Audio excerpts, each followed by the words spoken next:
एक महात्मा बाल्यावस्था से भजन करते थे, शालिग्राम भगवान पास रखते थे और उन्हीं की आराधना करके बस पाठ नाम जप और भ्रमण करते थे। यौवन अवस्था थी, गंगा जी के किनारे अपने ठाकुर को विराजमान करके स्नान करने के लिए कपड़ा ही उतार रहे थे कि 90 लोग आ गए, भाला तलवार सब ले, मारो मारो इसको मारो, घेर लिया।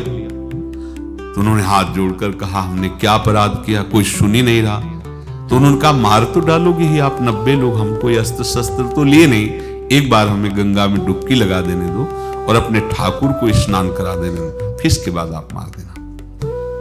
भगवत इच्छा से वो लोग रुक गए, स्नान किया और अंदर से प्रार्थना की, प्रभु ये क्या लीला है आपकी, आपके सिवा मेरा कोई है नहीं और ये मुझे मारना चाहते हैं।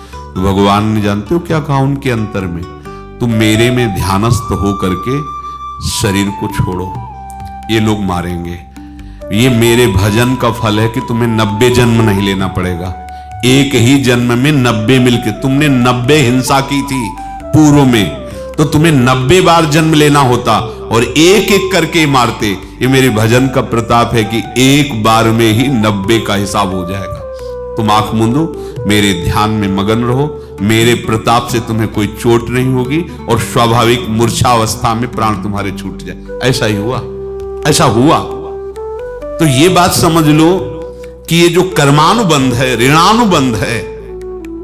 अब देखो, अगर शाप महात्माओं ने दिया कि तुम्हारे वंश का इससे विनाश होगा, तो भगवान भी परम धाम जा रहे तो उसी कील से, बाण की नोक में जो मछली लील गई थी छोटा कण, उसी से की नोक बनाई और उसी नोक को प्रहार किया, भगवान के श्री चरण में वही बाण की नोक लगी और भगवान ने स्वीकार किया ना।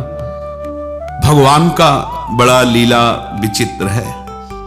अगर छुप करके उधर रामावतार में बात, तो इधर ऐसे स्वीकार किया है भगवान ने। ऐसा कहीं नहीं दिखाया कि मैं भगवान हूं तो मैं अपने लिए, ऐसा नहीं दिखाया। नारद जी का हित किया पर नारद जी ने शाप दिया तो भगवान ने स्वीकार किया। बंदरों ने ही सहायता की, जैसा बोले थे वैसा ये लीला इस शरीर में भोगनी पड़ेगी। हाँ, ज्यादा को कम में भुगता देंगे, पर अब अगला शरीर ना मिले, इसके लिए सर्वतो भावे भगवान के आश्रित हो जाए।